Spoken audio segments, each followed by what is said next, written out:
Hello there. And we are live. See how, ladies and gentlemen, you are welcome. You're welcome, people, to another episode of the Dal N Claude Show. See, people, yeah. I mean, it is what it is. Me and Dal doing our thing. I mean, I've not done a show this week because people, of course, my referee stuff have started. So, of course, there will be, a little bit of change of schedules, but it doesn't mean that there wouldn't be regular, scheduled programming, coming your way. So it is what it is. So I'm starting my week with just a little bit of a dose, yeah, from the Oregon Gooner people. Of course, me and him are here to dish out justice. People, how about justice for Alvarez? Justice for Alvarez. People, can we get it? People, yeah, I have no other person, yeah, to discuss this than me and my partner in crime. No other person than my broski, my personal friend, Oregon, the Dal Gooner. Talk to the people, man. How you doing, brother?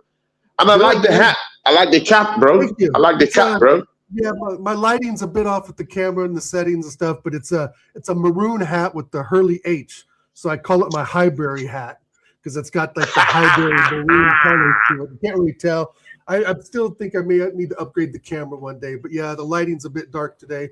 But other than that, I'm good, bro. Getting ready to go on vacation tomorrow, going camping with some friends for the weekend.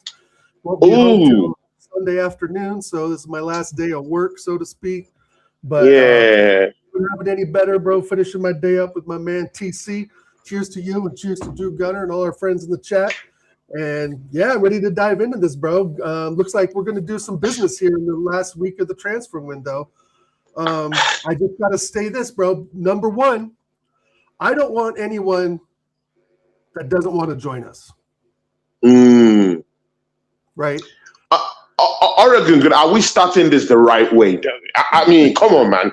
Are we starting this the right way? I mean, let's put some perspective. Yeah, I mean, let's put some perspective. Let's put some spin on it. How about that? Yeah. Big up to the Oregon Gunners in the chat. Big up to people. Of course, you guys know Drew Gunners. Yeah, the number one people. He's my head moderator. How about that? Yeah, it does graphics for the channel. It does everything. Yeah. My German guy, my German friend. How are you doing, my broski? Talk to the people and let us know if you want Alvarez in this football club. See, Oregon, let's start on a good note, yeah? I mean, people are looking at us like this critical kind of guys, yeah? But, I mean, we're going to just, let's have some form of justice, yeah? Some form of justice down here. Oregon, what are your thoughts on Alvarez to Arsenal in any way? What do you think? What's the profile of the player? Do you like the player? Would you like to kind of like lose any other player to bring this player in? What would you say about the pricing of this player? Just give me a rundown of the profile. I mean, without getting into any bias or sentiment, but just give me the profile of this player. What do you think about Julian Alvarez, the Argentine international, who's won lots of trophies in his career?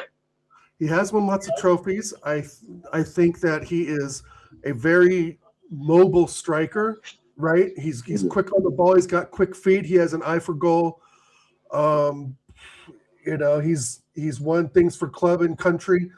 Obviously, with Man City, he hasn't won much with Atletico Madrid. Big up Antonio Lopez in the chat. Antonio Lopez, welcome, bro. Big up to you, man. I'm not sure if he's... Talk to us about Alvarez in the chat, Antonio Lopez, F9. Big up to you. Aces is in the building.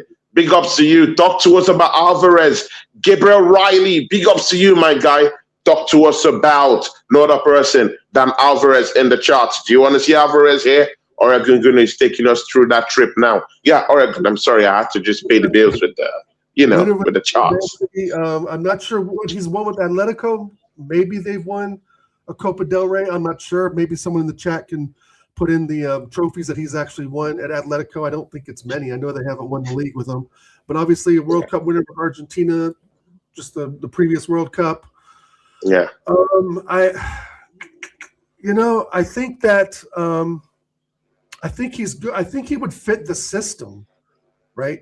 If this is true, right? Again, like our man Ace was saying, he doesn't think he's coming. I don't see anyone else we're really that like pinpointed into getting, Tony. I think, I think the Yildiz talk has died down a bit, unless there's a surprise move there. I heard he's got a pretty serious injury that needs looked at. They said it's dead. They said it's dead. Reports coming from Italy says it's dead. Like the negotiations is totally dead. And Arsenal pulled out of it. He signed a new contract in Juventus in January too, which I think is kind of the roadblock for us getting him in January, even if we would have tried.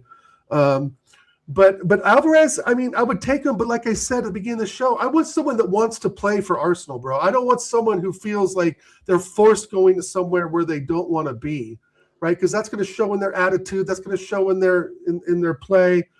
And I just don't, I rate Alvarez, but if he doesn't want to be here, that's fine. That's fine. I'm not going to force this guy at gunpoint to come to North London and become a sorry sap because he didn't get his dream move, And to me, to be honest, Tony, wait, Oregon, are we gonna knock a guy for having a dream of playing in a big club? I mean, many footballers, even in our own current team, dream of playing for Real Madrid. Right. Saliba has been linked continuously to Real Madrid. So why is it that Arsenal fans can't stomach a player that thinks of another club and has the potential of coming to our own football club? Well, no, I get the dream move, but I mean, I get the ambition, right? I mean, I get that, right? I understand that. But I mean, if all access to Barcelona's cut off and he's like settling, right? If you were to have meet a girlfriend or something and someone you really like, and she just kind of settles for you, right? Then who's really the winner in that situation? You've got to, nurture the relationship, right? To have this girlfriend maybe turn into a wife and fall in love with you and all that stuff. Yeah. And there's a reason why he's left City for Atletico. I don't think he really wants to just be in England, period. Yeah. And it's kind of like, I don't want to force something, Tony, that just isn't there. And plus for me, I would rather have Osimhen, to be honest. I really would. If we're going to do a deal for a striker with it whenever Jesus leaves, I would rather go for Osimhen. And in fact, I would trade up Gyokeres for Osimhen, bro. As much as I rate Gyokeres, I just think Osimhen's another level. And that more we talked about in the show last week, he's just more mobile. He runs like a gazelle. He's got, I think he can press faster. He's a little more techy. I just think it's he's more technical than Gyokeres. I think the goals will come. I think that Julian Alvarez is a good fit, but then I think to me provides a little bit more. If we get Alvarez, it's like, are we sitting Kai Havertz and Gyokeres? Right? Are they both? Is this going to put Kai Havertz in midfield? Right? What is this? I mean, at the end of the day, if Alvarez comes in, Tony, you know this, and I know this, and our friends in the chat know this.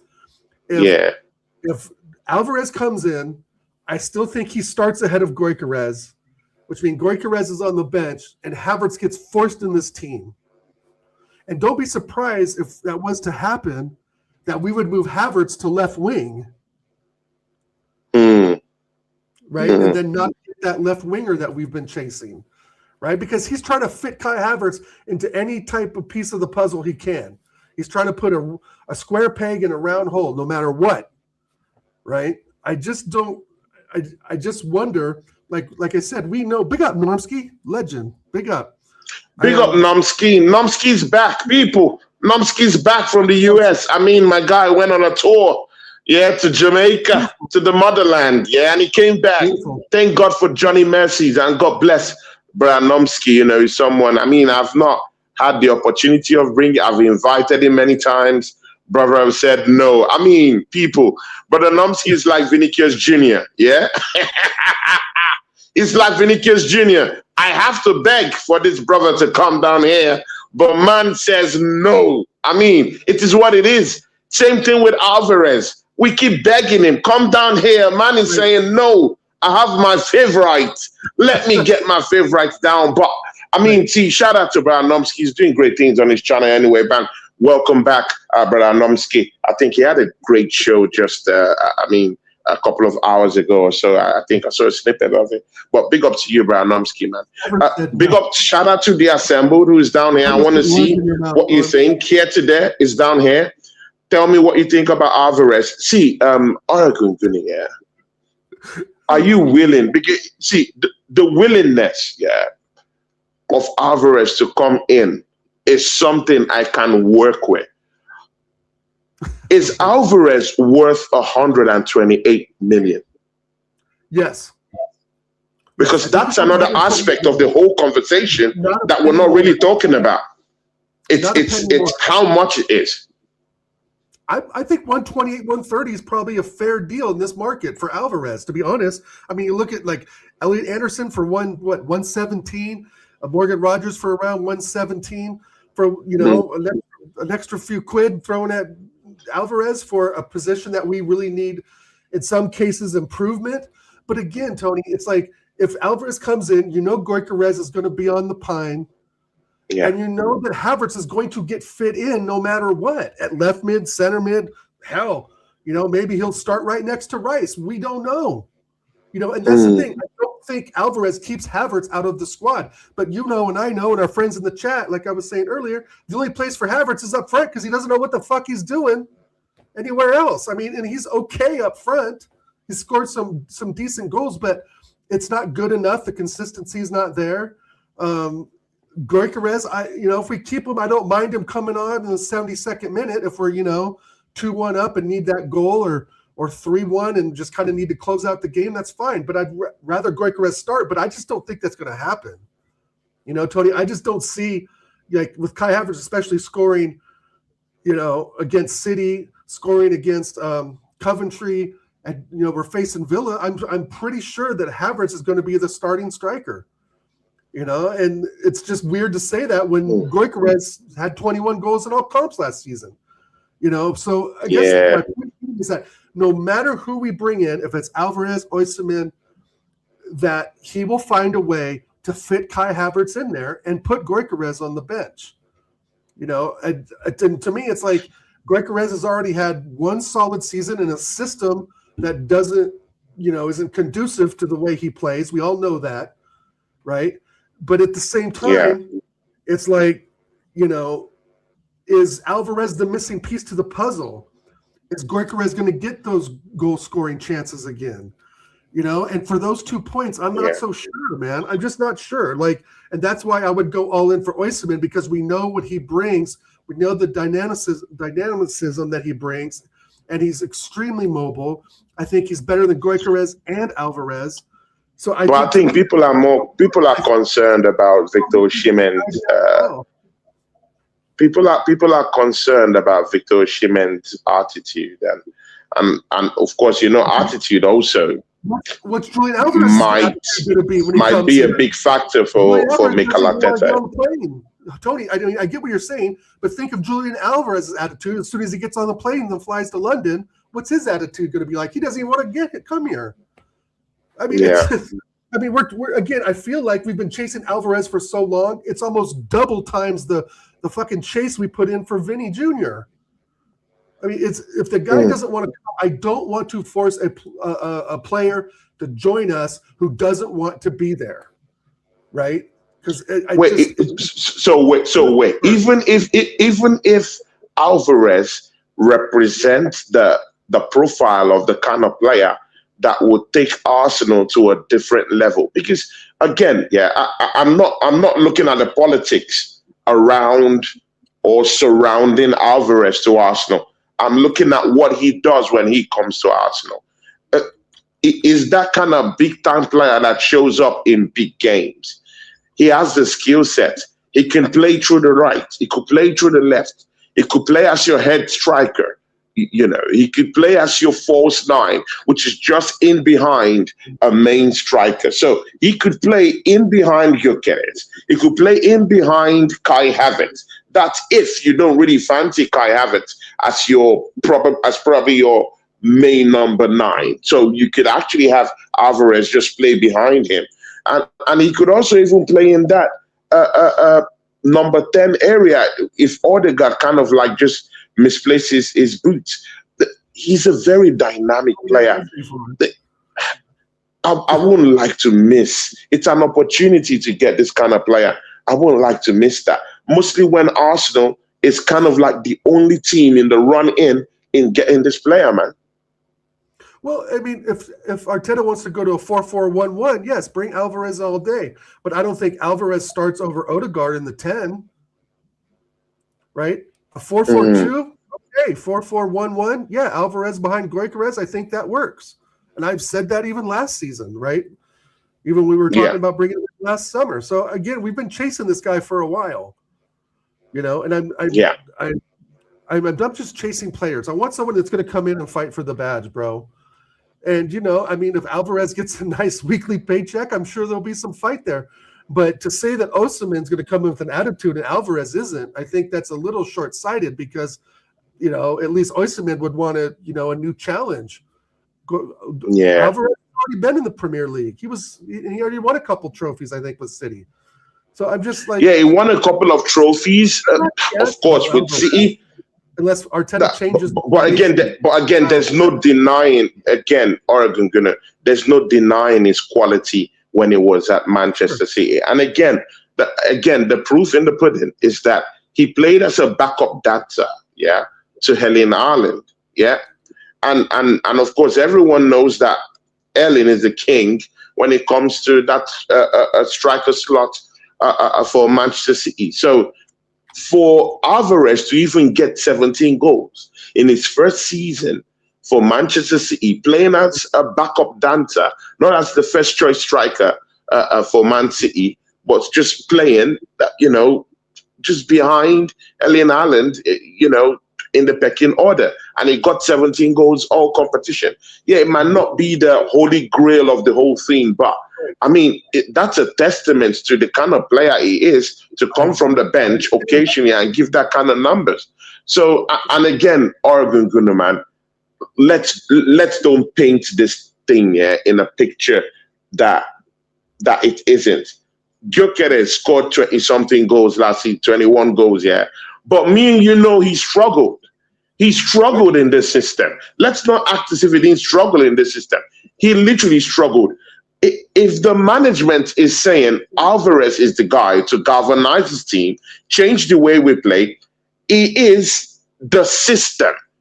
Because I've always had a problem with, and again, me and the Assembled have always gone head-to-head in things like this.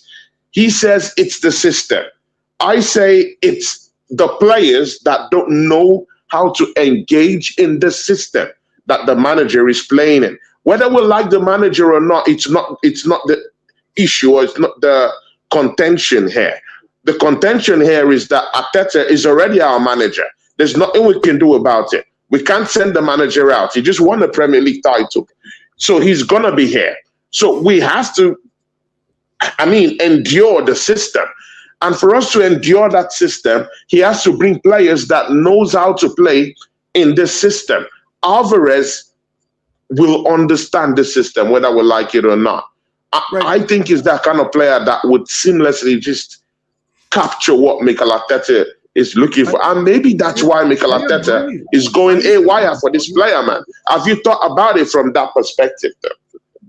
Yeah, a bit. And I agree with what you're saying. Like, I think he would fit the system slightly better than Gyokeres, but to expect Arteta to change up his system for one player, we know that's not going to happen, right? The only player he's changed his system up for is Kai Havertz, but there's no real system change. It's just been putting him in positions because he's been forcing them in to the first 11, bro. Again, I'm not against Julian Alvarez joining. I'm not.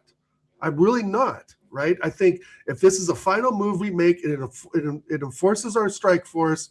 And he's far better than Jesus, who's going to go. He's far more consistent than Kai Havertz. But I just feel like putting Victor Gyokeres on the bench and expecting your guy who was the man last season to come off the bench and still get those goal tallies, it's not going to happen, right? I mean, especially like you're saying, system that's not conducive to a style of play. And it's not like Gyokeres doesn't understand the system. He doesn't have the technical ability to get in to adapt to the system, innit? To adapt to the system, correct. It's not like he doesn't understand it, you know, but it's like when the service is there, he's on it. But when the pass from the midfield to the 18-yard box for him to get a touch on isn't there, and the ball's, I don't know, knocked away by a defender or something, or it's a wayward pass, he has to recover. And that's the part we don't want to see, is where he's trying to, you know, muscle a center back, or let's say a right back, right? Trying to get the ball on the floor, get control of it, look up for a pass. It all falls apart, right? Yeah. And that's why Alvarez is better at that. He has better foot control. He has better techers. He can get the ball, make quicker movements. He can hold up play. He can dribble. He can kick the ball. Bro, he's a control freak like Mikel Arteta. I mean, bro, he fits into it perfectly, bro. Perfectly. Perfect. Bro, I'm serious, bro. His hold-up play is something different, bro. I mean, I've seen how many times Gyokeres just hold-up play. Man would just, I mean, he would just fall on the grass and just... See, I'm not taking a pop at Gyokeres, yeah, but we all know he struggles in the system. And I don't blame him. I don't blame him. It's Arteta's system. And I completely get that. But again, he signed up for this. So if he's going to struggle this season, I'm all up for the management to bring in a player, however it may be, even if he's dreaming of a Real Madrid team, even if he's dreaming of a Juventus, Barcelona team. Bro, Saliba is dreaming of Real Madrid. Come on, man. Let's not act as if our players don't like other football clubs. Yeah, Saliba constantly has been linked to Real Madrid. What are we doing here? Big Gabby has been linked to Real Madrid. Deep down inside, they want to move to these football clubs. Let's say it. That's the truth. So, I mean, when a player really says, hey, I want to go to Barcelona, he's open about it. Other players are not open about what they really desire. So you never know. But this one, he's saying, this is what I want. Come on, man. I'm open about it. Song pretty much wanted to go to Barcelona. Remember Song? I want to go to Barcelona. Okay, he was on a plane the next day. Luis Suarez. Oh, I'm done, and I'm done on the Mercy side. I want to go to Barcelona. Okay, he was on a plane. I mean, you know, I agree with what you're saying. The technical ability for Alvarez is there. And yes, I do think he would fit it well. You know, but the stumbling block for me is Victor Gyokeres. I don't see how you just all of a sudden put this guy to the side, right, after he's get you 21 goals at all comps. But still, some people, maybe that wasn't enough. Maybe that was just right. Maybe that's what they, thought was going to happen. Whatever number you would put on it. 21 goals in all competitions is very good. I think this, right. That's good. There's nothing like wrong with that, right? More would be better, but less would be worse. Maybe so. That's another debate, right? But the thing is, like, to think Alvarez is going to come in and start to cook right away is another, miscalculation, because it's going to take time for him to adjust. While Gyokeres already has one season under his belt, and he's probably ready to go. But it's very telling. He didn't even get a sniff against Coventry, Tony. He didn't even get a sniff versus Coventry. That's a big topic on its own, isn't it? Yeah, that's a big topic on its own, isn't it?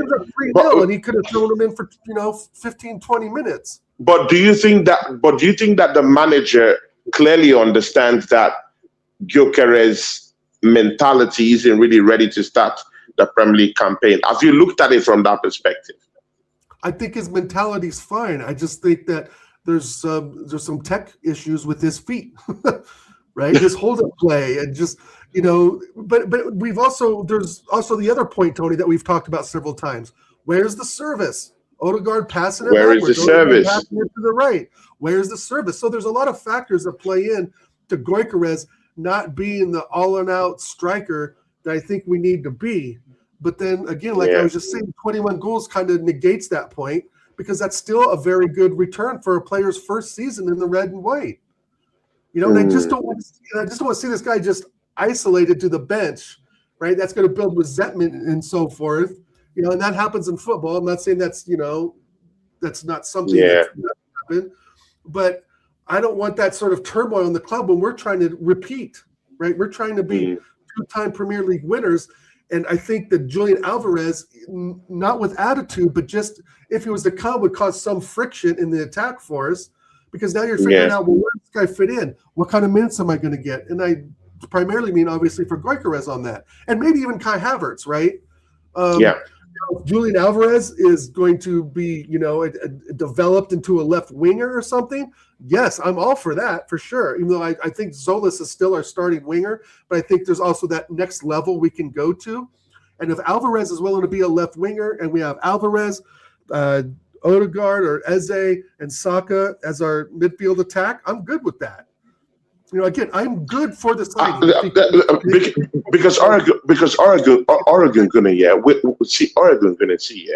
We are always talking about creativity. We'll be coming to the questions in the chats, people. We're not neglecting them. We'll come back to them. When we're talking about creativity this, creativity that, Arsenal don't create this, that. Even if I don't think it's true, we create a lot of chances if you check it statistically, but we Arsenal fans know what we mean by creativity. We need those clear-cut chances, opening up defenses, tearing them open. That's what we really mean about, this creating chances.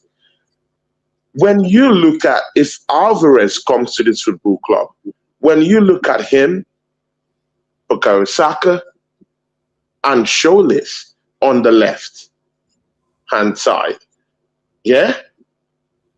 bro, you're looking at creativity everywhere. You're looking at openings everywhere. I mean, with the crosses of Sholis, you can see his crosses comes in volumes, innit?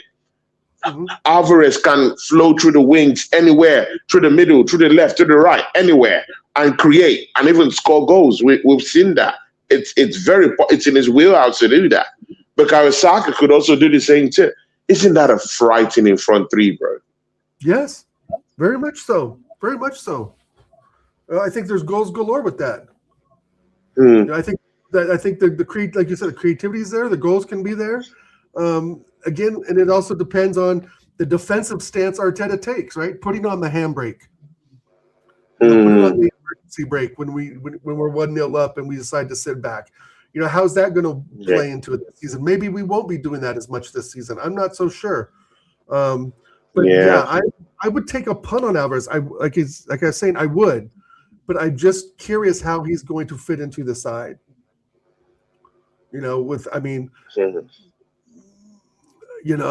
Curious. When you say curious, brother,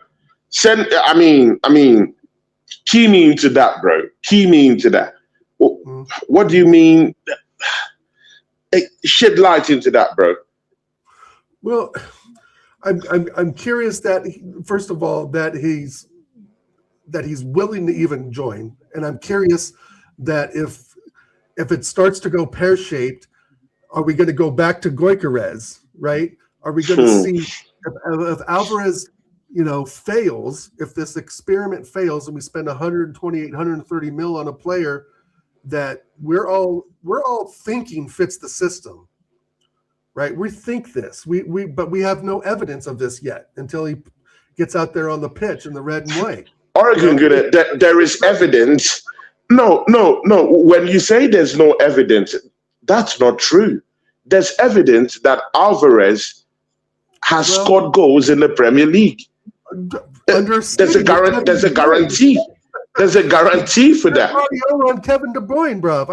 We're talking a whole different setup here, right? Gyokeres went from scoring 50 goals a season to 21. I get what you're saying. There's overreaching evidence, right, that he can perform. I get that. Hence why we're chasing him. But if he gets through, let's say he runs 4 games and gets 1 goal and 1 assist, right? And then Gyokeres plays the next game and gets a brace and assist. Then where are we at? But then again, last season he scored 20 goals, and 9 assists. You know what? Oregon good. If Alvarez gets even 15 goals and gives me 11 to 12 assists, that's GA. I take it. Provided every other player around him is improving, though, I won't have a problem with that. I mean, would you have a problem with that if maybe his goal output isn't really that prolific, but every other player, as a result of him playing and creating those chances and opening those spaces within enemy lines, would you have a problem with that? Like, if every other player around him are benefiting and feeding off him and feeding off his presence and increasing their goal tallies and increasing their assist tallies, would you have a problem with that, though? No, of course not. No, if he's a benefit to the club, scores goals and has assists, no, I got no problem with that. Again, I got nothing personal against Julian Alvarez. I just my main thing is I want a player that wants to be here, bro. Yeah, not man. Someone who's dreaming of Catalan country every time they step on the pitch. That we can agree on. Agree on. Yeah, but if it's anything, Kai Havertz. I'm curious where that puts Kai Havertz. Brother, Kai Havertz would be Kai Havertz. I don't know why people have a problem with Kai Havertz in this team. Kai Havertz, I mean, just oppose that to Gyokeres. He's not the one complaining. Gyokeres has played more games than him last season in winning us the trophy. There's every evidence that this season Gyokeres might still play many more games than Kai Havertz himself. There's that evidence it's there. The evidence is there because when Kai Havertz was here in last season, when Gyokeres came, Gyokeres played more games than him. And he scored more goals than him. So there's evidence that he would still play more games than him this season. And again, the one variable is that he was injured for most of the season. Yeah, he was injured. And even when he came back, Gyokeres was still our starting 9. Right, and we put Kai Havertz in the 10 for a moment. Remember that? And that worked out for one game. Bro, I completely hear you. I completely hear that. But again, Gyokeres scored more goals than Kai Havertz. He was preferred to Kai Havertz last season. This season, I don't know. Maybe the manager is saying, you know what, maybe Gyokeres wants out. I mean, look at here today says, he said it. He said Gyokeres wants out of the football club. So it's not Kai Havertz saying I want out of the football club. Kai Havertz isn't saying I want out of the football club. And again, Kai Havertz came from the bench. Kai Havertz came from the bench many times last season. And man is not complaining. So if Gyokeres played more games than Kai Havertz and is still complaining, I have a problem with that, man. I have a problem with that. He played more games than Kai Havertz. He scored more goals than Kai Havertz. Had many more opportunities than Kai Havertz last season. So why cry wolf though? Who started in the Champions League final? Who started the Champions League final? No. Does that matter? We're looking at the Premier League and every other football competition Arsenal played in, and Gyokeres was the preferred one in all its entirety. We can't just pick Champions League as a single yardstick. Comes to the biggest game of the season. He's the preferred one till the Champions League final, is what you're telling me. That's the manager, isn't it? That's bro. The radio guy.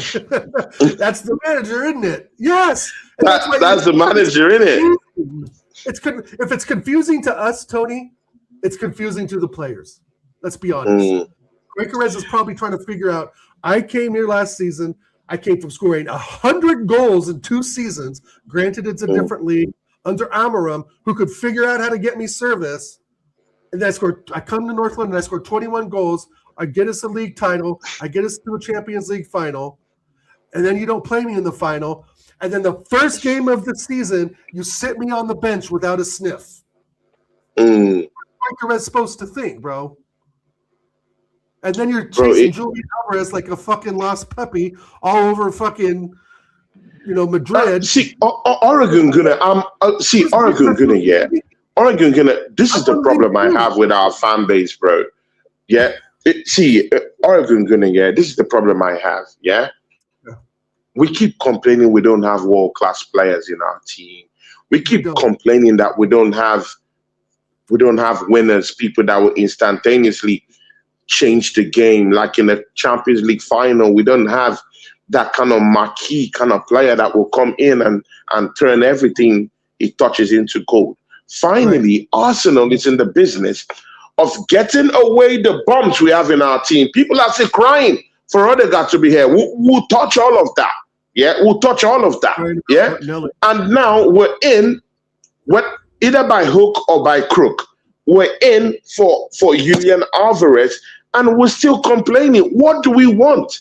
We don't want world-class players no more. Yeah, now we're going for players that, okay, can actually still change something, and we're still complaining. What do we want, Oregon Gunning? At this point, what do we want? We're going for the world-class players, and Arsenal fans are still complaining. We went for Gyokeres Jr., we're still complaining. Bro, what is going on here? We're trying to clear the log.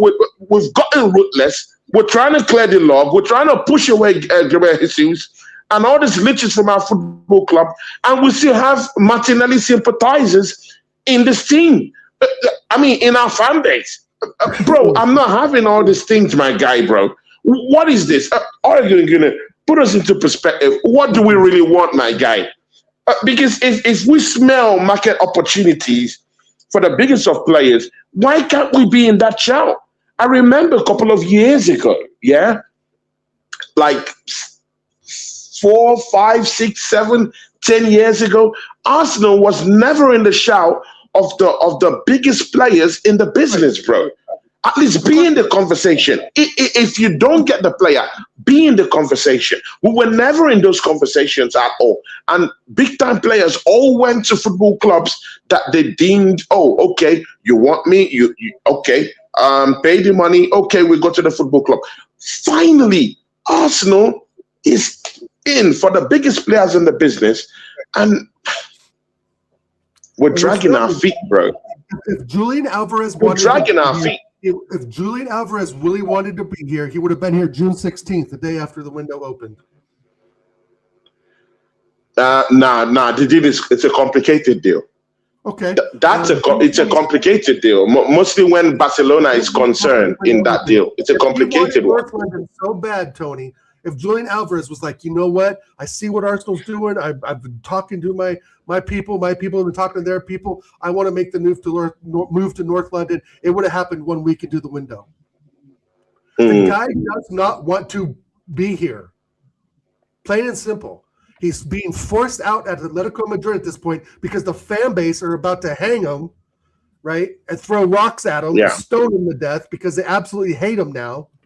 Right, because of his desired move to Barcelona, which I can see it. Like you said, everyone would dream of going to Barcelona. I get it. It's one of it's like the upper echelon. Bro, even your legend absconded your football club and went to Barcelona. Bro, come on, man.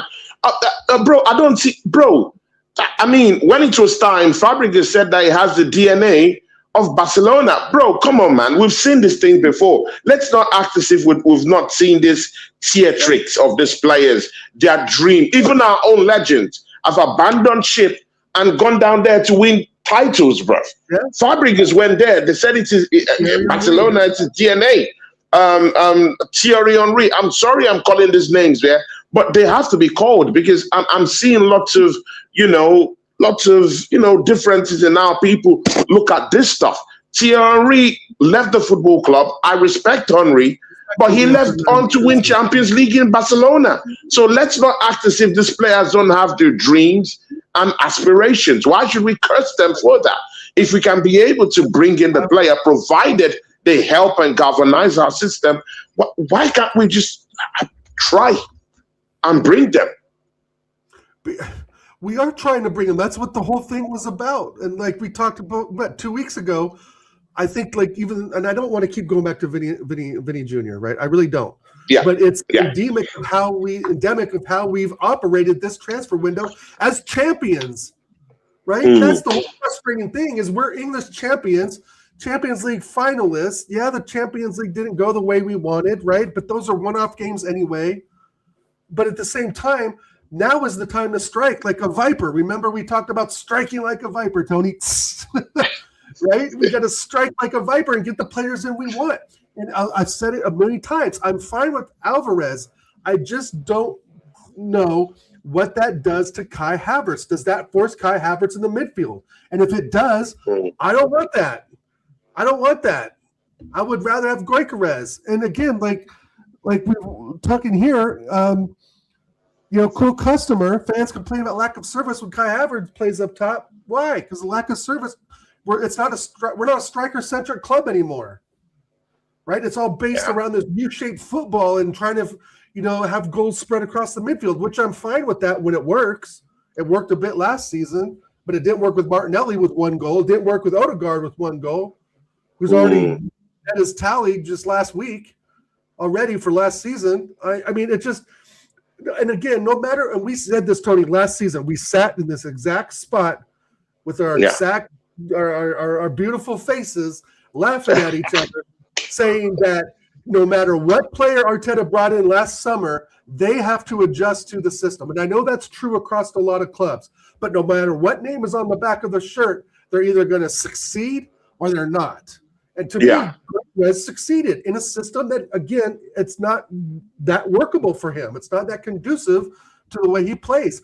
And again, I'm going to say this over and over. If Ruben Amorim can figure it out at Sporting and get this guy 50-plus goals a season, why can't Arteta? Why can't we change up something that suits the player that you said we've needed, that we know we've needed because we were after a striker before that summer window last year, right? That's the one position we wanted to fulfill, is getting that striker position. So Berta goes and gets us the striker.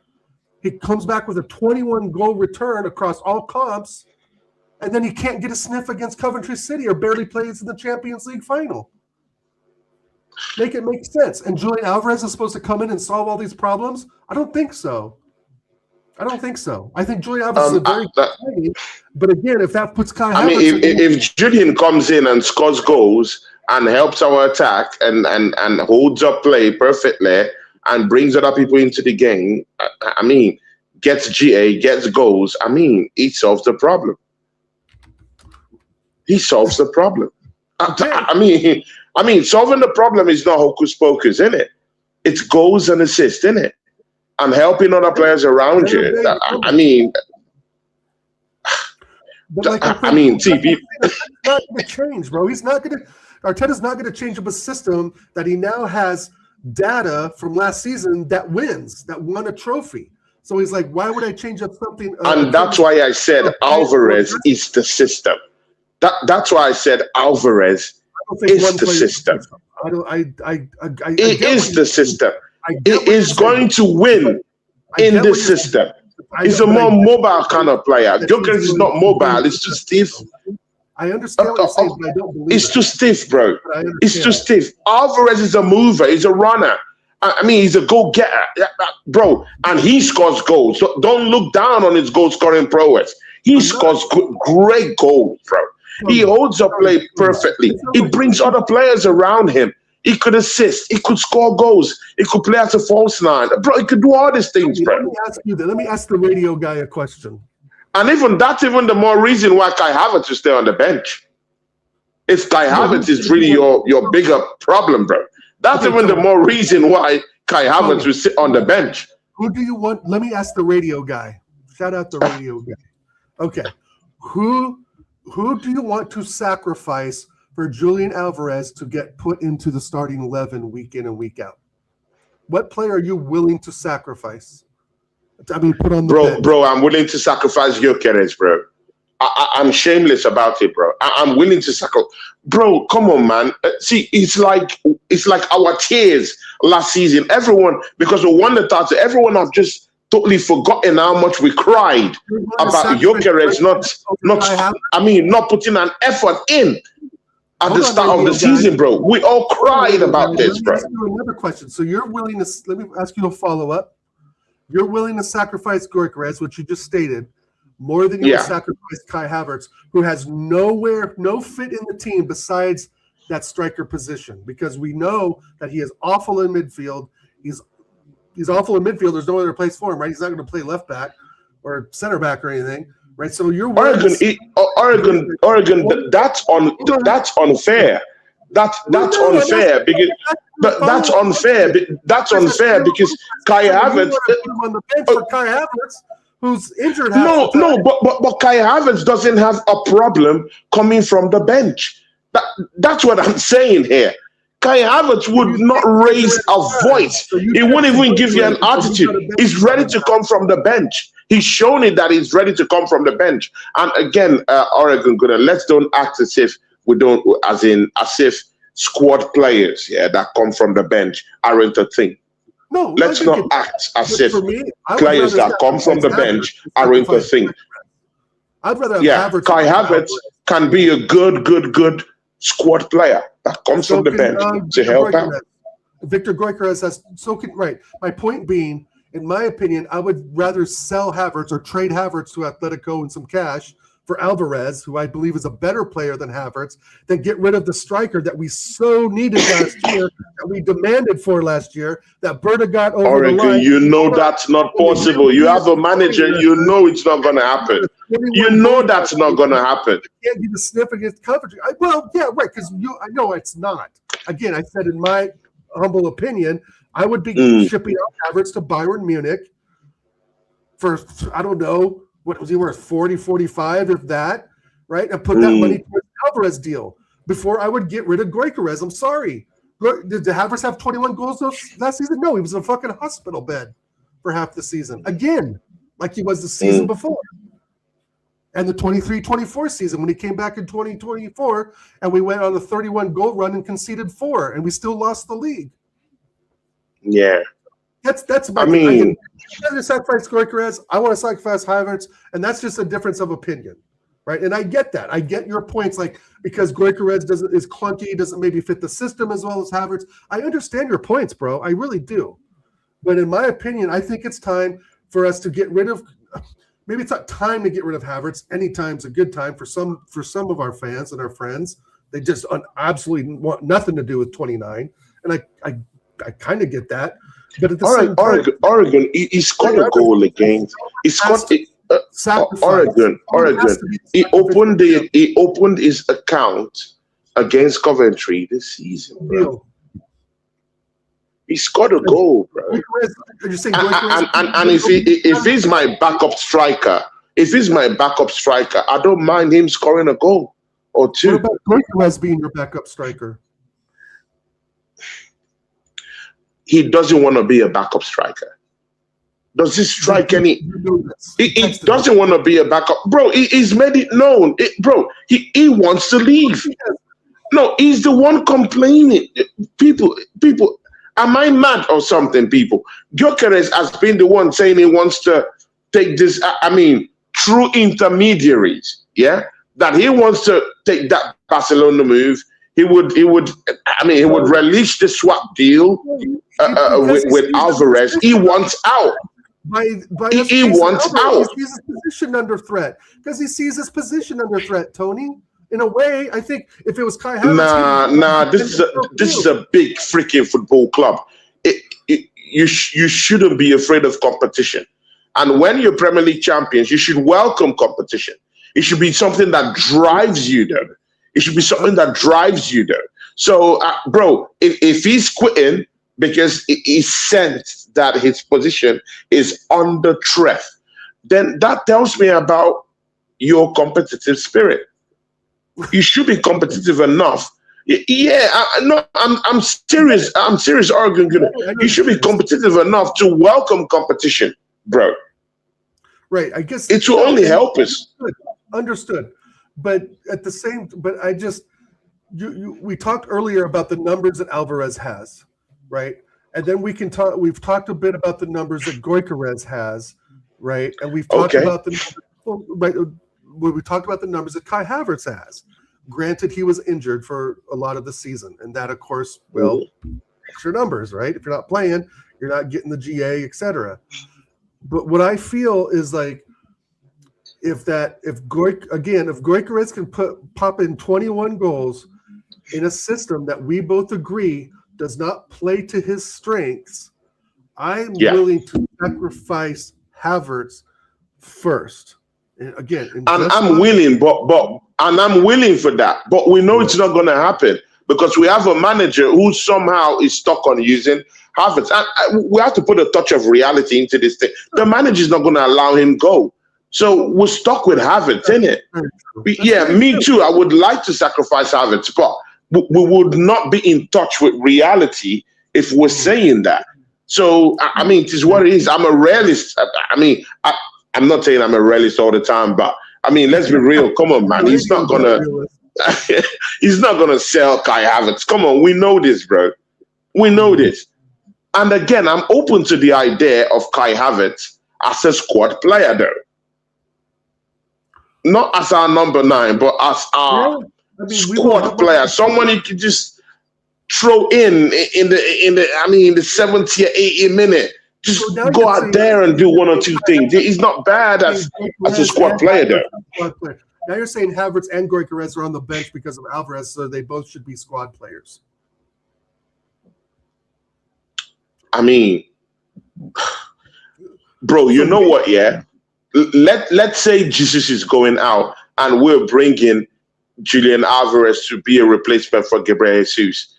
Then that's a different outlook. Then you now have Julian Alvarez, you now have Gyokeres, and you now have Kai Havertz as your backup striker. So 3 of them can fight it out, innit? And mind you, it doesn't work that way in the striker position, bro. It's only 2. Like how? Like you can have three strikers in your team? Very rare. No, how can't you have 3 strikers in your team? I'm just saying Why? Why can't you have 3? Arsenal have had up to 3 strikers, bruv. We have Gyokeres, we have Gyokeres Jesus, we have Kai Havertz. God damn it, we have Merino in our striking position. That's 4.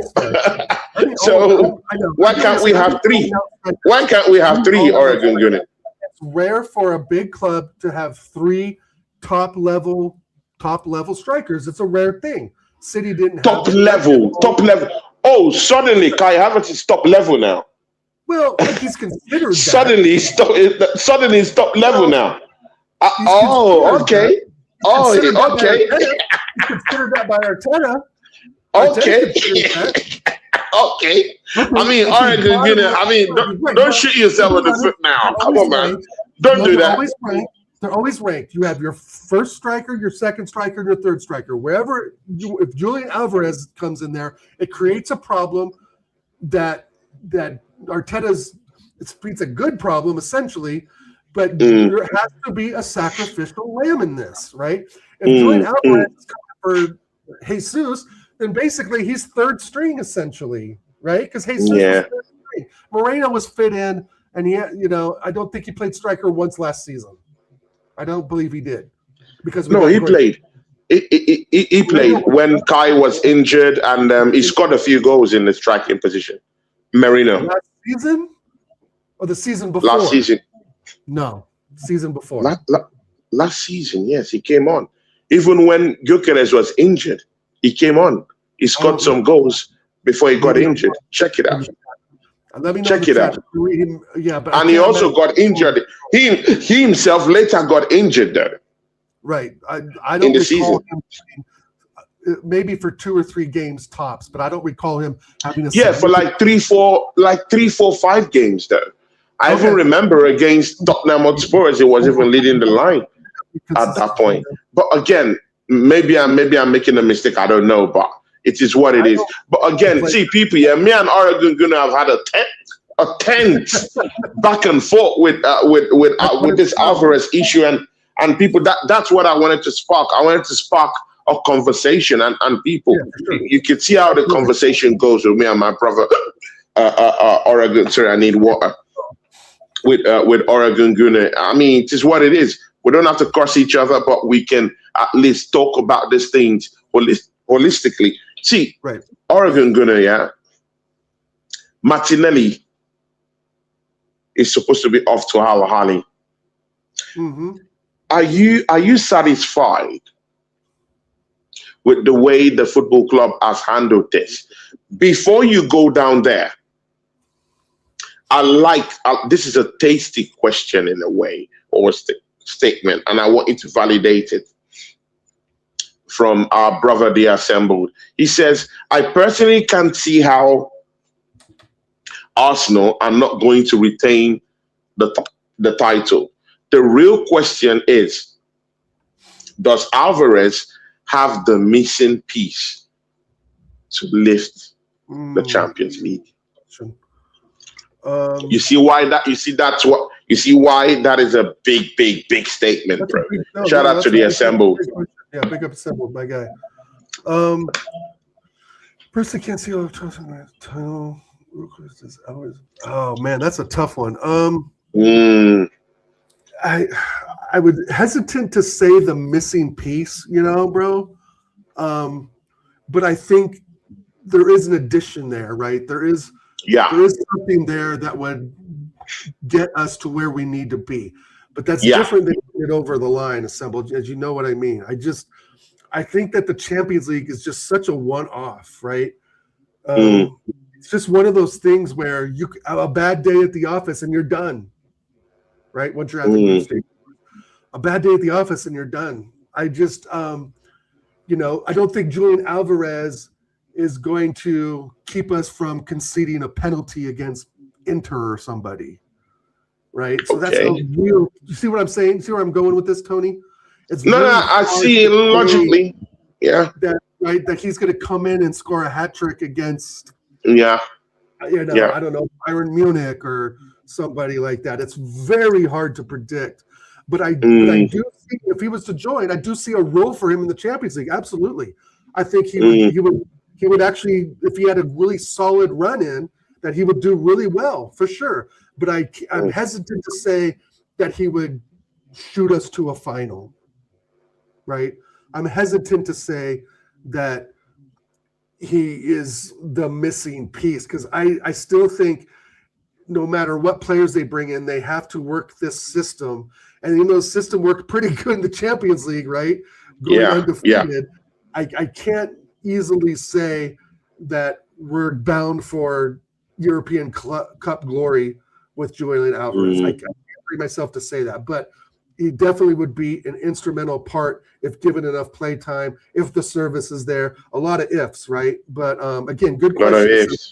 I'm not sure that the guy that necessarily gets. But he's a big time player.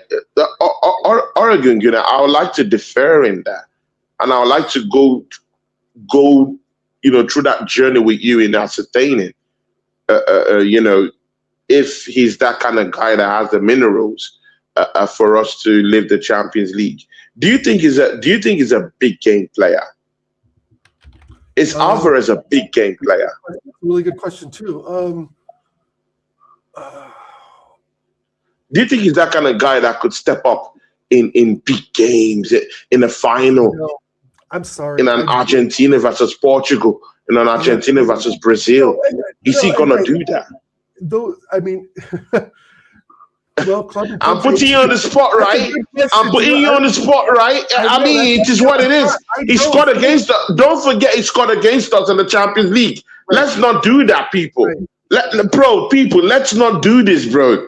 His skill set is undeniable. We know this for a reason. Man is a shooter. He's a gunner, people. He's a shooter, man. Bro, we know. He holds the heat. We know that, bro. That's why I'm asking Oregon Gunnet. Do you think he's that kind of guy that could step up in a big game, in a Champions League game, in a World Cup match, where they need him to step up? Because he's done it for Argentina, isn't it? The World Cup talk out. That's not maybe the Euros. Oh, come on! I mean, 4 years. All right, come on, man. No, he played well. Right. Can he step up in big games? That's a good question. Right. I'm 55-45 on this one. 55% no, 45% yes. 45%. Yeah, I'm Oregon, what's your rating? And again, this forces me to ask you, what is your rating of Alvarez, though? Out of 1 out of 10? How do you rate him, though? Because I need to know the rating. Because, man, the way you're talking about Alvarez, it's looking like he's not one of the most maxed generals in world football right now. I don't think so. Really? I think a 1 out of 10, he's a solid 7.5. A solid 7.5. And you can round that up to 8. Okay, I mean, I can roll with that. Okay, there's another thing too. I think that he's not that big. Is he world class though? Is he world class? Is he world class? He's won the World Cup. He's won the World Cup.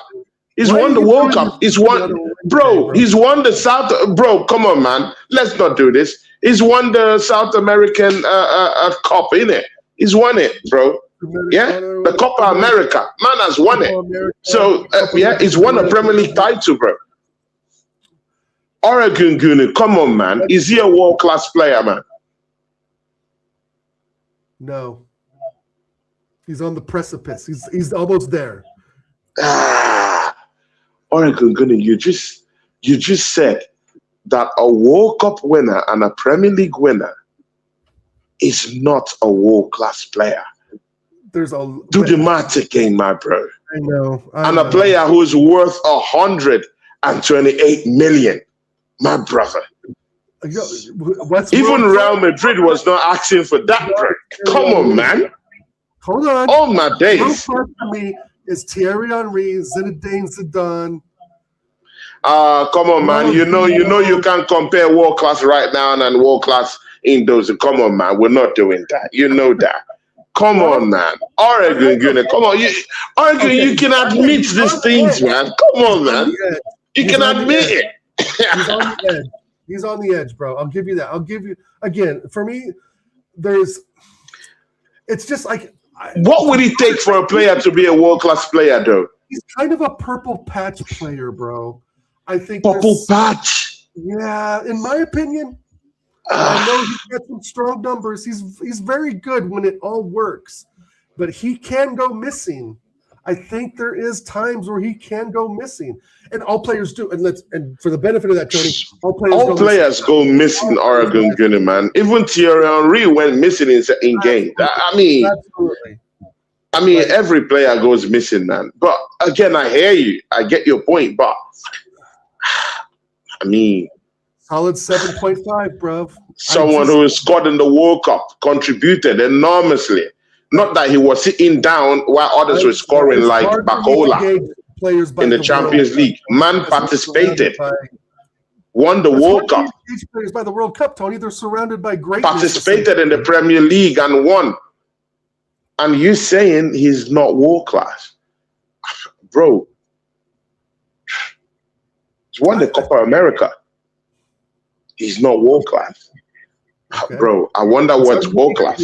I mean, people are saying that Gyokeres Jesus is almost near to world class, and man hasn't won a World Cup. Man hasn't even won the Champions League, and they're putting him on the precipice to world class. And you right here, and I'm saying he's on the precipice to world class, and he has already won this, scooped up all this personal accolades, though. Great. I rate the guy. I'm giving him a 7.5, but I just don't. I get you, man. I get it. He's not Vinny Jr., bro, and we need a left winger more than we need a striker, in my opinion. But maybe that ship has sailed. You know, maybe we're not getting that left winger. Maybe Soares is the guy, and then we'll have to play Eze on the left or something. I don't. You know. You are my personal friend, Tony, and I don't want you to see you heartbroken when Julian Alvarez decides to sign a new deal at Atletico Madrid.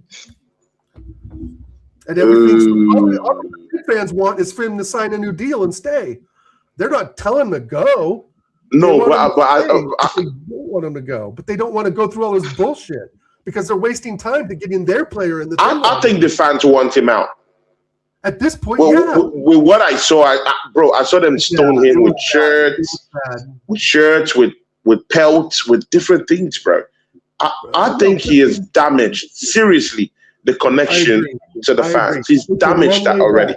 He wants out. He wants out. And I think he will reluctantly take that Arsenal bypass. I think he will take it. And he might take it as a means to an end. Maybe come here, play for the next 2 seasons, scoop some personal titles here, and decide to go to Barcelona having a gentleman's agreement with Arteta and the Arsenal faithful. So let me ask you,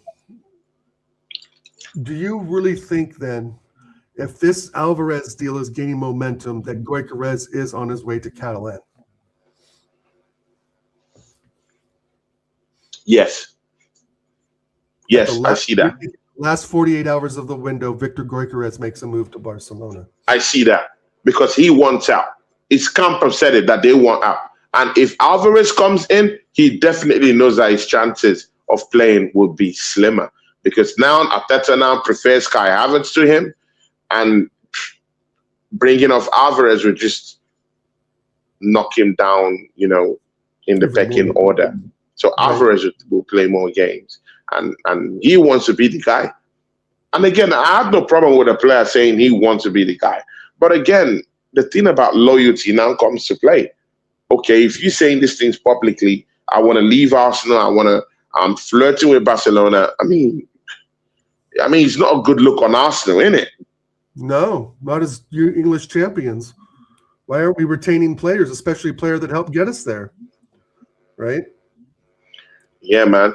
Yeah, man. I mean, at this point, I would let Kai Havertz go, but again, we all know that it's not going to happen. But you're right. The real issue is that Arteta ain't letting Kai Havertz go. All right, Gunguna, the question I asked you, do you think that we are engaging Gabriel Martinelli in a way that doesn't tarnish our image and the way we handle players and transfers in our football club? Have we really done something bad to this guy? Because the uproar, and again, Wrighty said that. Wrighty said that the way Arsenal is handling these things, bro, come on, man. I will be the last person to take a pop at an Arsenal legend. It's okay in this generation to actually take a pop at our legends. People do it all the time. But I'm not going to be the guy to take a pop at Wright. But again, man, second thought. Bro, do you know how many times me and you have cried? Even if Martinelli is one of your personal best, because you like that. You've issued a defense on that guy, yeah? Right. Just because you saw his beginnings, you liked it. It was that kind of guy that had a great future, but now his future has been tarnished by this football club, and we get that. We totally get that. But there were many times me and you, Oregon Gunner, cried lots of times, crying on streams about the performance of Gabriel Martinelli. Suddenly, we become ruthless and want to send him away for him to be on his way to have a great future somewhere else. And we have people in this fan base saying that we're treating this guy harshly, including a club legend. Bro, talk about this, man. Well, how are you treating someone harshly when you're paying him 180 grand a week from Brazilian League 2, where he's making $300 a week? We're not treating him harshly, bro. It's economics of football. And plus, he's been here 6.5, 7 years. Like, the production just wasn't there last season or the season before. Granted, he was our top scorer in Champions League. Fantastic. But he scored one league goal, Tony. One. Like, by any standard, that's not good enough. Even if he was at Villa or Palace or Everton, for that amount of time, they would look to sell him on after that kind of return. Right? After so many years at the club with Everton, and he started out with a bang and had a good 22-23 season. That was 3 years ago. You know, I just think and some people can say, well, it's Arteta coaching the talent, blah blah blah, and that's I think that's a part of it. But he's just kind of been down tools for a while. Still doesn't lift his head up when he's dribbling, and Solis does. Solis' head is up, looking around. He's, trying to do. He's navigating spaces. He's even creating those spaces by himself, man. Right. It just looks, bro, levels. I don't buy into this bullshit that Ian Wright's saying that we're letting this club, superstars Oregon gonna let it rip. Superstars go, bro. All superstars go. Oregon gonna go head to head with Righty. I mean, you're right. All due respect, one of my to play the game for head to head with the legend. It's like, we brought him out of the Brazilian slums, bro, and now he's going to be making godlike money with no taxes in Saudi Arabia. We're talking about almost $1 million a month. Right? I mean, what, $350 a week? I mean, it's just it's tough. It's like it's tough to say goodbye. But he's not a legend. He won his first Premier League with us. That took him 7 years to get. Part of our own creation. Yes, Arsenal talk, Rateba. I'm gonna miss him because there's times where I thought he was absolutely brilliant. In fact, I've got the black Arsenal kit from 2-3 seasons ago with his name and number on it. I mean, you told me about that, man. You told me you really like the kid, man. It's not like maybe you're saying it from a place of I don't like Martinelli. I always knew you liked Martinelli. So for you to say that, it's from a place of being real. Disappointed. I just think we were disappointed that the goal return just wasn't there over the last couple seasons. And remember, I got on your show and said redemption song after he scored every time. Redemption song, yeah, exactly, man. Bro, one goal in the Premier League campaign that Arsenal won the league, bro. I don't want to see. You know what, yeah, people. I don't want to hear about his theatrics in the Champions League. If you're a winger and you're my first choice winger and you're scoring one goal and I won the Premier League, bro, I can't fit those two. I can't fit them together, my brother. Right, it's tough. It's unreal, bro. Yeah, I'm sad to see him go, but I don't think there's any disrespect. Like, what time is a good time to let a long-serving player go? Like, what is a good time? Is it this summer? Is it January? Is it next summer? I mean, you keep prolonging something, it's just, is it going to make it that much harder to say goodbye? And this is what I mean. We get caught up in this Arsenal emotion, bro. And I've put this in many chats with Shane Gooner, DJ B, Lee Gunner, Jez, Maddie, I've put shout out Shane, shout out Matty and all these other legends. Numsky and all these legends. Right? We've got to break this Arsenal emotion. And for a player that still has value, let's be honest, even if it is around 40 to 50 mil, that's a chunk of change, right? That's man. 3/4 of the Alvarez signing, basically. So it makes sense, right? It makes sense, isn't it? Not really, because I still saw him at his best. He still contributed something last season. He scored incredible goals in the Champions League. Our top scoring player in the Champions League, but that doesn't always cut it on a 38-game schedule, right, Tony? That's we're talking all the way to May now, bro. And you've got to perform. You've got to produce more than just one goal and what. You have done just one goal. I mean, no, bro. Come on, man. We are not having it. And righty. I'm sorry, man. I have to have a go at you. I'm sorry, mate. I mean, you can't be talking about how Arsenal are treating players, bro. Because I mean, how about how the players are treating us, bro? Come on, man. You're a legend of this football club. Come on, man. Don't do that. How about our feelings, bro? Our own feelings were hurt during the season when our own left winger, first choice left winger, is scoring only one goal. Come on, man. Right? Come on. We're not doing this. Come on, man. Really? How are we the unfair ones, though? I mean, I'm looking. Okay, good. This is even a more bigger example, bro. Look at Gyokeres Jesus. Do you know that Gyokeres Jesus has rejected 4 different offers to leave the football club this season? Bro, this season, bro. This new campaign, bro. 4 different offers, bro. He doesn't want to play anymore. 4, including Napoli, bro. Right, which I think. And at every turn, it's his money. His salary has been the problem, bro. He's a paycheck merchant. How are we unfair to this? Because the way Wrighty talked about it, he said that it was an unfair way. We're trying to push the player out. How, Wrighty? It's not true. These are lies. It's not true, Wrighty. I don't want to call you a liar, but it's not true. I guess Wrighty. We are the ones hurt. They're playing for free, or that they're just playing in North London because there's this sentiment. Gyokeres Jesus right now, and I know he's been linked to Atletico Madrid. I read today. That's a disgrace. Yeah. I'm sorry. But we paid you a weekly sum of $265,000 a week for you to sit up in a fucking hospital bed for the season before last. When he was injured. He was injured. We're still paying his salary for nothing in return.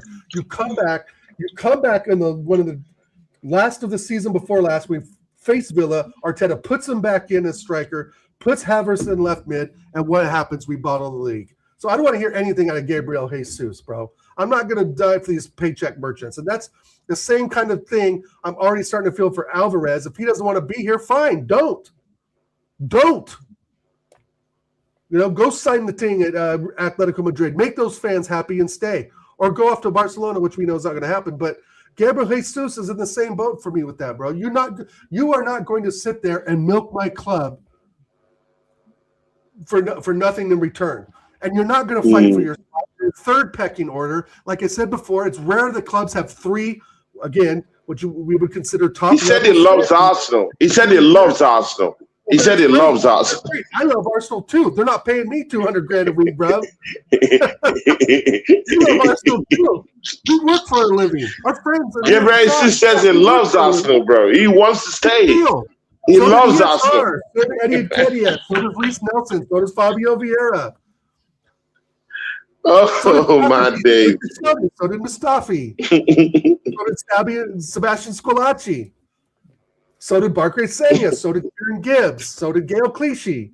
So did Patrick. We sent him packing to fucking Juventus. So, I mean, Gyokeres Jesus is digging himself a massive hole. Like, bro, you're going to get a pay cut regardless, or you're going to get a contract ripped up. At this point, you may just get your contract ripped up if you've declined 4 clubs because the money's not there a week. What do you bring? You've got no knees, Gyokeres Jesus. You've got no knees, bruv.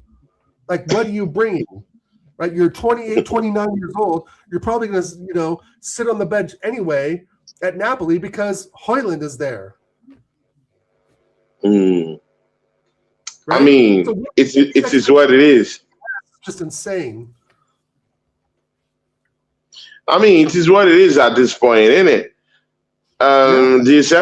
December says that's what I said, Tony. So why did he sell Martinelli, whose natural position is striker, and sell Jesus and buy a top-notch left wing? So Alvarez coming in and Jesus staying makes no sense. Again, I hear you, but again, mind you, news reports have come out today saying that Atletico Madrid would like either both players or any one of them, according to the reports we've heard today. So, if Gyokeres becomes available for Arsenal to swap for Alvarez, they're willing to take it. If Gyokeres Jesus is willing to make that swap deal, they're willing to take Gyokeres Jesus into their football club. So that's what it means. So, and again, all these things are speculation. So if you go in with that news that it doesn't make sense that Jesus is staying, I think you're in the wrong, you're perceiving the wrong scenario, because either one of them would be going. It's either they're going to swap or Gyokeres Jesus has to go either by hook or by crook. And again, They just issued him a threat today. And that threat was that Gyokeres Jesus might be playing in the under-21s if he doesn't find himself a football club. So let's see. Let's see if Jesus have got any shame at all to go down and play with the under-21s throughout the season, bro. Because that's the threat Arsenal have issued out. What do you think? For Jesus to play in the under-21s until he finds himself a new football club. Good. Punishment fits the crime. Napoli Napoli would have been the perfect place for him to go. Actually challenges a decent manager in Allegri. I'm telling you, man. Club. Yeah, okay, they're not going to pay you 265 bags a week, but what club is, bro? Like, you're not going to Madrid. You're not going to Barcelona. You're not going to Bayern Munich. You're not going to, what else is there? Inter Milan? I mean, that's still Serie A, right? Oh, my days, it's just that there's nowhere else. I mean, does he, like, if I'm Gabriel Jesus, I would rather go to Napoli than, like, Everton. I would go to Napoli way more than I would go to Everton, number one. Right? And I know Everton was in form. They were in form in January. So Gabriel Jesus is making a very, very crucial mistake towards the end of his footballing career. I mean, not a mistake for him because he's getting that 200 and something bags in it.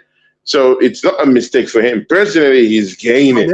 I mean, technically, he's getting his salary and he's chilling. He's relaxing. We're not using him. Man is chilling, bro. Either way, he wins. Either way, he wins. And again, this should be a lesson to Arsenal Football Club. Understand how you dish out this contract, bro. Understand how you come up with these salaries for half-baked players, bro. Come on, man. This is a lesson, bro. Yeah, and I hope Arsenal is really learning from these players, But again, it's good to see how Arsenal is kind of like stepping up and being a little bit kind of like pushy with these players and ruthless with these players. I mean, Martinelli might be too harsh. Contract. Why aren't we just paying out his contract, Tony? If we're so flush with cash, like we say we are, we're willing to spend 140 mil on Vinny, but we can't slice up Jesus' contract. But that's outgoing. That's outgoing cash flow. So there wouldn't be any. I mean, it will make financial sense to just pay him off, and because that would be cash out. And again, all those monies would count when this new SCR stuff comes into play. All those things, the more he resists going to another club, the more we're paying him over and over and over. The longer he resists, the more we keep paying him. If he goes to the reserves, we're still going to pay him 265 bags a week. I mean, but you can always bet. You can always bet on that chance that maybe one football club might just, luckily come and take him off our hands. That's the opportunity you get on not paying him off. In that, within those months, a certain team can come up and say, "Hey, okay, we do need him," And again, man, if you cannot sell him to foreign clubs, because foreign clubs won't be that crazy to spend that kind of money on him. I mean, sell him to Everton. Sell him to Newcastle, bro. Newcastle have been ripped apart. Sell him to Newcastle, bro. Arsenal. Sell Jesus to, bro, they can afford him. Sell Gyokeres Jesus to Newcastle. They need him. How about Ipswich? Ipswich Town. Come on, man. You need a player of that experience. Go get him. Bro, I really don't understand what is going on. Oh, my days, bro. Bro, these things hurt me, bro. They hurt me. And the way he's just staying, it's like, I mean, it's hurtful, my guy. Right. It's hurtful. It is. It's hurtful when the player who first joined had so much potential. Him and Martinelli were cooking in 22, 23 season, I think that was the season after he joined. But regardless, no, it's just he's holding us for ransom, bro. You know, he's holding us for ransom. This is what it is. We've done nothing. We've done nothing to bring that. Big up Rateba. It's not Rateba. Big ups from Germany. It's not our fault that we were paying his salary while he was laid up in a bed for 9 months. You know, it's not our fault. I mean, it's what it is. Piss off, bro. Forget Gabriel Jesus. He can piss off. You know, but again, it brings the Alvarez dilemma. If you're getting rid of your third choice striker, but you're bringing in prime Alvarez, like who does that put in the third place gap? Who gets knocked down to that third place position that Jesus had? Kai Havertz or Gyokeres? It's a problem. I mean, it's a problem, isn't it? Okay. Look at what the assembled put here. I mean, Oregon, you know, while we're out here, yeah, trying to get these bombs out, yeah. The assembled has other ideas. He says Arsenal are a professional outfit. The way Arsenal conducted themselves with Martinelli is an embarrassment to the fan base.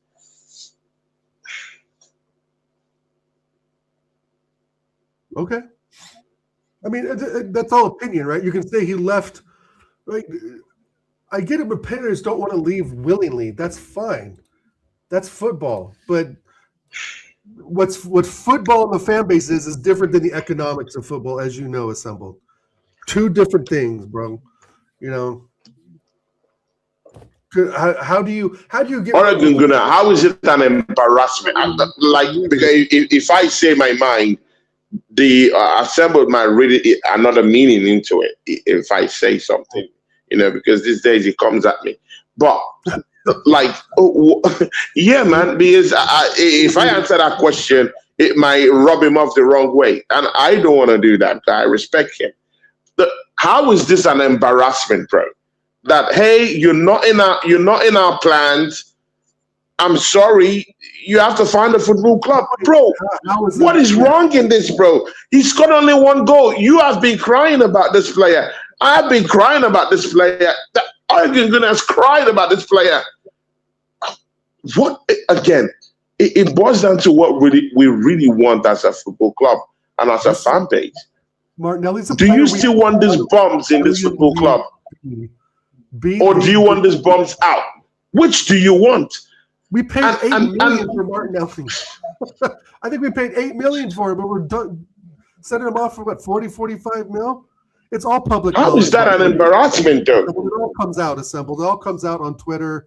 It all comes out. None of it should be public knowledge to a point. I agree with Oregon, good. Our show is based on being fair and having justice. How is this? And I want to see it from the assembled's perspective, because I like perspectives, yeah?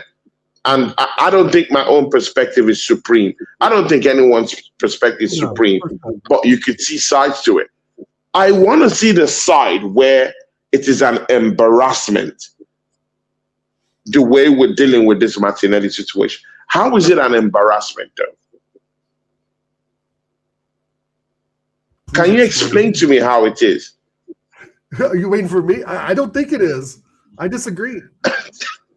But I want to see what someone puts in the chat, or you send them a link and get them on the show for the last 10 minutes. Bro, I don't think it's an embarrassment. I think it's just football economics, bro. It's like you're going to have to sell players. Some are going to go for low money. Some are going to go for middle money. Some are going to go for high money, right? And Martinelli's kind of in the middle, and those things happen. If we feel we can get 45 mil or whatever, I think it's 45 mil. Correct me if I'm wrong, if it's 40 or 50, whatever. If it's 45 mil with some add-ons, it is what it is. And if he's going to be getting paid $375,000 a week tax-free. Bro, come on. Oh, my days. Bro. He's set for life. That's a rich motherfucker, bro. What are we talking about? What is this? How is that an embarrassment, bro? You are not in our football plans. Please find your way. How is that an embarrassment, bro? You were told. They gave you the memo.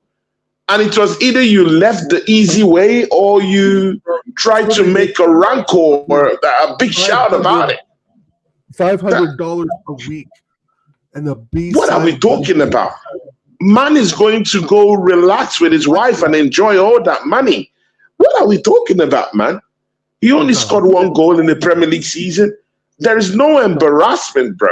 If maybe he was this kind of player that was so prolific, he was scoring goals, and maybe for some reason he has a clash with Mikel Arteta, or maybe what we're facing with Gyokeres.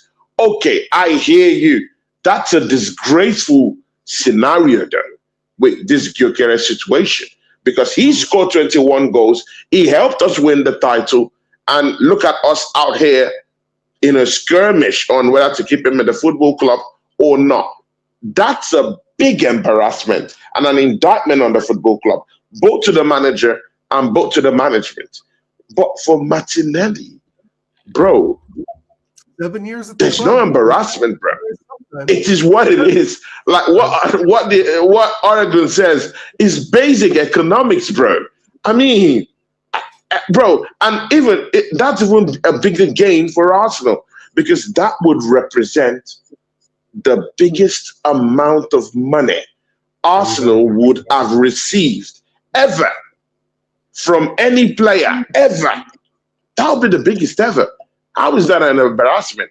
That's an advantage to the football club. In fact, we're ripping the pockets of Saudi Arabia. People, I would not pay 20 million.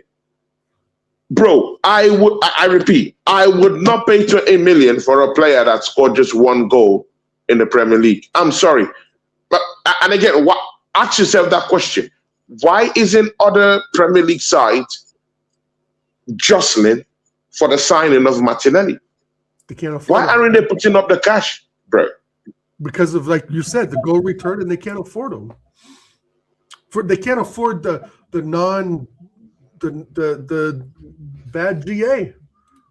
Like, it's not worth bringing Martinelli in and have him perform with 1 or 2 goals, thinking that your squad's going to change this guy. You know. I mean, big up Hugo. Big up Hugo. Big up Hugo. I'm happy with the new people on the channel today. Big up to you guys. Hugo is down here. Hugo Havoc is down here. Vinny Jin Jr. is down here too. Big up to you guys. Yeah. Big up, big up, big up, big up, big ups. Because I like seeing new faces around here. And it says, cool, if you studied accounting at school, you would understand that they are not broke. That's why people hate our team so much. I don't know at this point what he was referring to. But please, Vinny, please help us out to expatiate on what you meant by that, though. Do you have any idea about what he was? Because I've lost track of that. I think he was talking to another person in the chat about Barcelona being broke, maybe. Okay. I could be wrong, but I mean, and like Assemble's saying here at the end, he's saying to keep business quiet, but I just think Martinelli is Champions League finalist, English Premier League winner. I don't think you can keep that. You can't keep that silent. Bro. It's always going to end up in the news. It's always going to be a skirmish, isn't it? Yeah. But I get. I would rather keep the business quiet too. But people like David Orenstein and Ben Jacobs, they leak that stuff on, especially Fabio. What's his name? Fabrizio Romano. Exactly. Gets leaked. That stuff gets leaked. But I think you're right, Tony, what you said earlier. I don't see how Martinelli fits in properly with another Premier League club unless he was to play striker, right? Because there's evidence that he's not the best left winger around, which is hard to say even though he won a title, but the goal return's not there, which we know. Could he be bro, only 1 goal return. Bro, I wonder who's going to pay. Bro, man, imagine this was your personal business. How would you pay for a left winger bro, how can I pay for a left winger over 10 million, yeah? That can't give me more than 2 goals in the Premier League campaign. Bro, come on, man. It doesn't work. It doesn't work. Arsenal were right to say he is not in our plans. We were right. We were right. Absolutely right. And again, see, you can't keep these deals under wraps because we're now in an era where media goes crazy. Romano makes lots of money and lots of traction to his YouTube page just by spilling the tea. Hand of Arsenal have gotten tremendous numbers, yeah? But on Twitter, YouTube, Instagram, man has made money. So people see, you can't stop this rumor mill machines from operating. It's always going to be like that. 24 hours a day. 24 hours a day. Football news. Bro, the eras have changed. Right. It's not going to be like before. You know, things have changed. And you have to embrace it now, innit? You have to embrace it. You know, but again, well, let's not forget. I get where you're coming from, though, but Martinelli. I mean, I don't think it's an embarrassment. Right? Martinelli turned down a move as well, wasn't it, to Atletico Madrid or something like that? Then he was linked for he did. 12 hours. Yeah, he did. To Inter, he did. He did. He did. He turned down all these moves. And again, it boils back to the salary, the fees, how much that they're asking these football clubs to pay. Of which Arsenal, when what Arsenal wants is that when we sell them, we don't want any parts to play in their salaries. It should now be the new club that should pay all salaries. We don't want to even do any kind of discounted fees for them or whatever. Just buy them and pay the fees. But they say, you know what, yeah, we can't afford these fees, man. You want us to die? So it's the only viable place for them to get this money is from Saudi Arabia. And that's why Saudi Arabia is the only football club that is willing to post up that kind of cash and pay him that goddamn salary to go with it. No Premier, bro, I swear to you, bro, no Premier League club or foreign club in Italy, Germany, or bro, no team is going to invest in that kind of fraudulent investment, bro. Because, bro, you're not getting anything in return, my guy. Let's be factual, bro. One Premier League goal, I'm sorry, man. No. Maybe in the French league, maybe you could get something going on, but again, they're not willing to.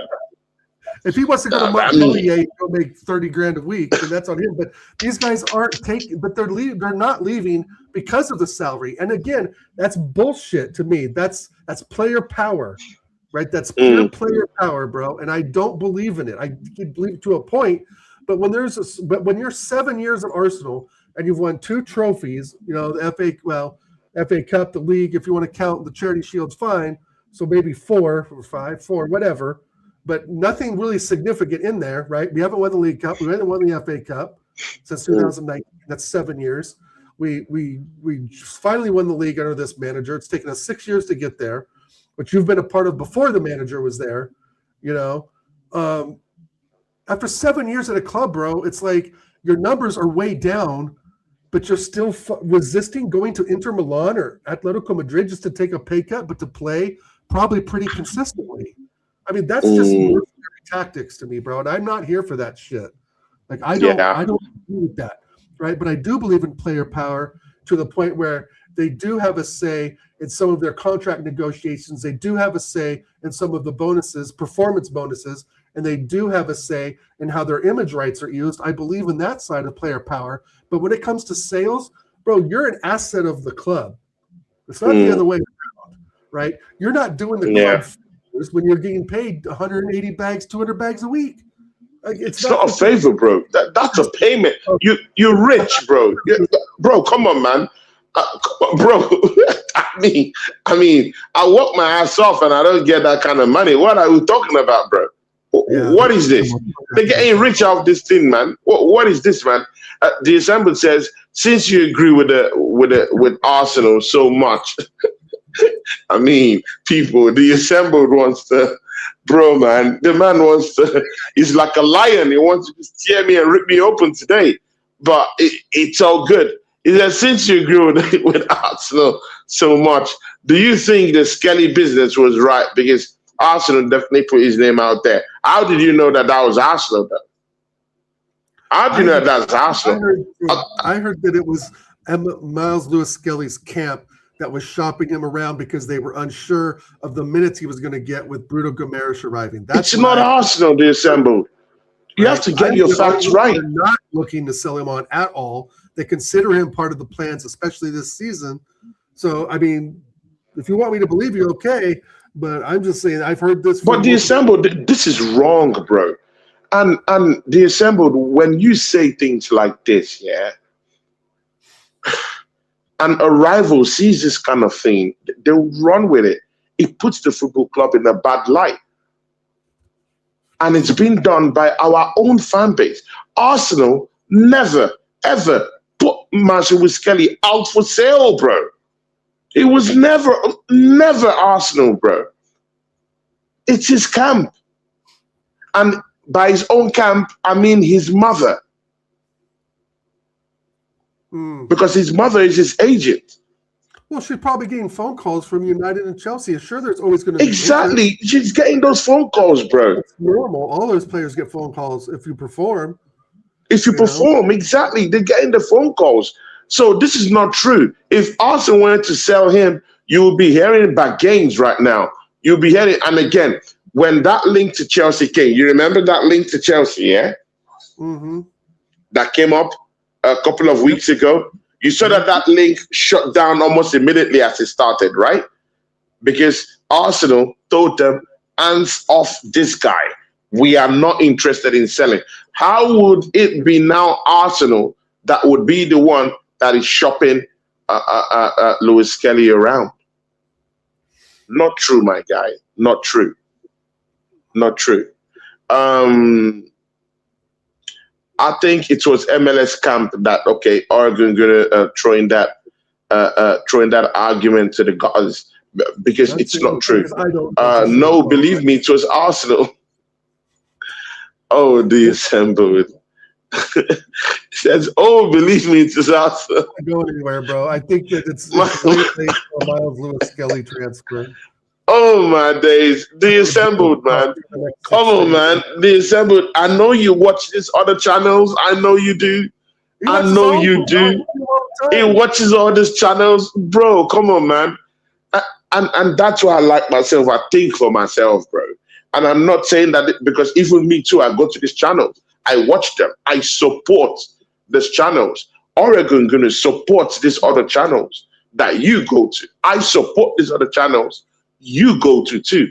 But the thing you won't get from Oregon Gunner is to accept everything hook, line, and sinker. He thinks for himself. He says some other things for himself. He doesn't just, oh, okay, because I visit you and I like your show, so I believe everything. He doesn't. Oregon Gunner doesn't believe half of what I say. Come on, man. Let's not do this, December. Come on, man. But December is our guy. He's on the inside. He's on the inside, bro. And Oregon Gunner says, okay, the one thing you're overlooking, the way that was done, anything can happen. Not with the players' contacts mean nothing. Okay, I didn't understand that construction, but I know where you're going to. Yeah, that's what it means. Tony, I know Skelly's people. Okay, now this is something. This is different now. The assembled says he knows Skelly's people. Okay. So this is now it's a different conversation. Oregon Gunner. I think we should turn this into a Miles Lewis Skelly end of show discussion. I don't see him going anywhere with Bruno Gomes. I don't see him going anywhere. Yeah, I don't see him going anywhere. Who I thought I was even said last season before he went on a nice run towards the end of the season that I was willing to let him go as a left back because I didn't see the value there. Lo and behold, he plays, a holding midfield role or sort of that 8, a combination of both, in my opinion, in some ways, and has been very good. So no, I don't want to let him go. But yeah, I don't know if we should dig that hole anymore, right? If he goes, I will be more hurt if Louis Skelly goes than Martinelli at this point, because Martinelli's served the club. He's had his 6.5, 7 years. He served the club. He did the best he could. And I'm not taking that away from him. But also with Skelly as an up-and-coming talent, that if he was to go to a rival like Chelsea United, I'd be very, very pissed off about that. You know, I'd be pissed off if he left, because I think there's talent there in the midfield position, but not at the left back position. He got cooked a few times, too many for my liking, at least. But no, I think the value of Louis Skelly, if he's being shopped around, that could mean they're taking phone calls, right? Nobody's going to turn away a phone call from United or Chelsea, bro, just to see. Exactly, man. And these teams you're talking about, they're all bomb teams. I mean, come on, man. They're all bomb team. Look at Man United lost against Hull. These are clowns. They're grasping on all straws to stay alive, bro. I mean, so they would call rival teams players to destabilize us, bro. I mean, that's what they're doing. Yeah, to try and tap into our players and do this, do that, do that. Bro, we know all these things, bro. That's what they're doing. Come on, man. We know this. So it is what it is, bro. And they've lost. Arsenal have come out and said, Arteta has come out to say he is going nowhere. He said it publicly, bro. So, I mean, it doesn't matter whether you know Skelly's people, because the manager has come out publicly. He said it in a press conference. Man is going nowhere. And you know what? I believe the manager in this one. I mean, I don't believe the manager all the time, but with this one, I believe him. For him to say Skelly is going nowhere, I think he's going nowhere. And I put my 20 cents on that one. He is going nowhere, bro. Not with that performance. Bro, have you seen his recent performances, though? Oregon good. Yeah, he's looked great. He's looked great, isn't it? Yeah, that's why I think absolutely he'll play a pivotal role. You know, I think he's jumped in the pecking order over Zubamendi and Moreno. Exactly now. You know, exactly. And even Zubamendi looks expendable right now in that team, innit? Yeah, I think Moreno and Zubamendi are definitely expendable. I mean, between the two, I don't even know which one I'd want to go first. Probably Zubamendi, because Moreno can be that fourth striker when called upon, but I don't rate either one of them. I thought Zubamendi was going to have a better season than he had, but he definitely fell off in the last half of the season. But also, we ran his legs into the ground, so there is I can compromise with that a bit. But let's see what this season brings. I hope, again, like you, Tony, and I think our friends in chat, I want all the players who wear the red and white to succeed. I do. Yeah. Right? Yeah. I have some I rate higher than others, but that doesn't mean I want them like completely shut out of not being able to at least play in some games. I believe that you got to pick your strongest 11 every week.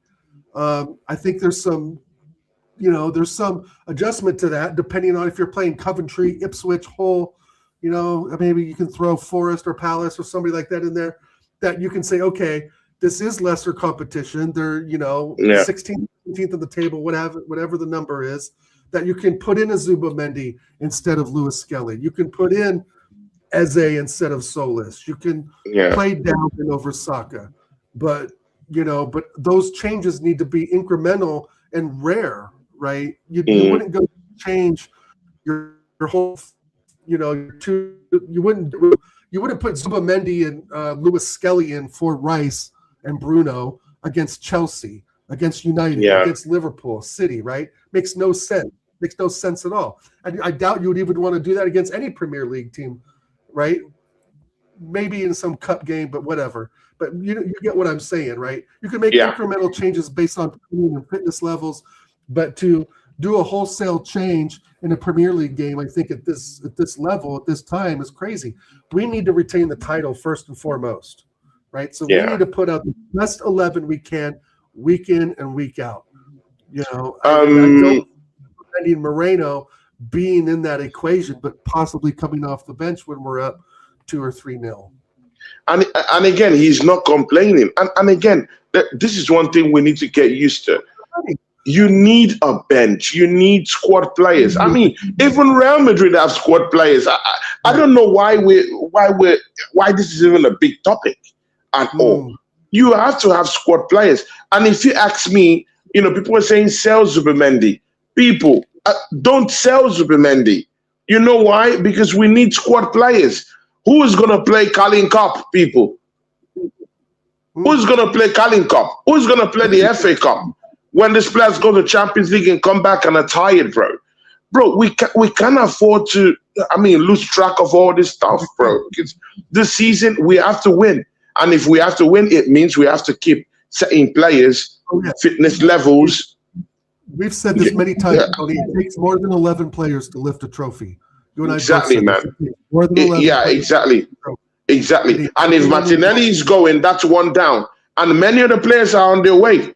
Rhys Nelson, I heard that West Ham has already agreed a deal for Rhys Nelson to leave the football club on a permanent basis, not even on loan, on a permanent basis. So he might go down.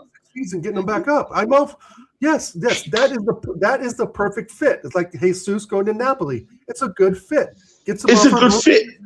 Exactly. It's a good fit. It's a good fit.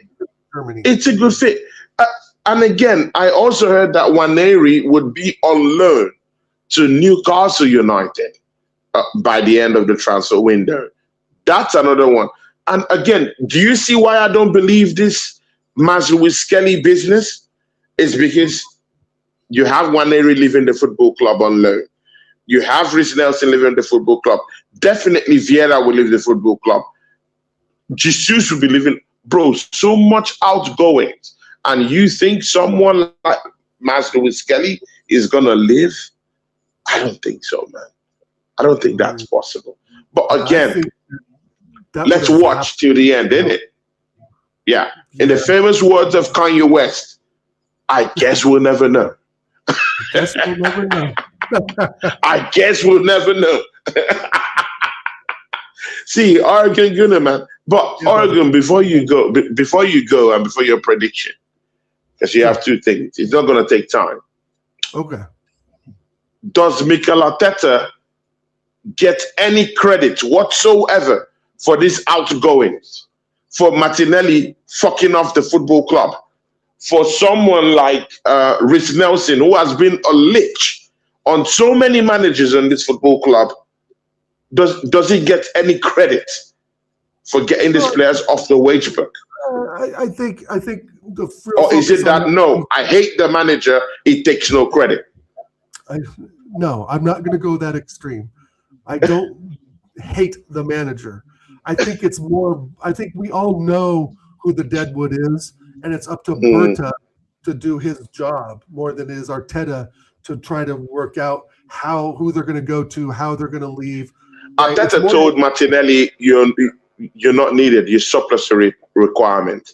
If he did not tell him that, they might not be selling him right now. So, right. Well, that's does the manager again, Oregon, you're not going to escape from this. Does the manager get some credit? Does he get even a little credit for saying for these players leaving the football club, these bums that we have in our team leaving the football club? Right, but it's hard to give me like him sole credit when I still see I didn't say sole credit. I didn't say sole credit. Again, I would rephrase that question again. Does Mikel Arteta get some iota, some? I said some credit for these bum players leaving the football club? Yes. In any way. Yes. And I would understand if you don't think so. I would understand it. I think so. Sure. Why not? I can't be mad at him at this point in time because he got me a Premier League trophy and he got me to a Champions League final in a system of football that I don't really agree with. The defensive setup. I don't believe the handbrake. I don't believe the U-shaped football, but we still got it over the line. And you want to speak realism, and the realism is he's not going anywhere. Yeah, true.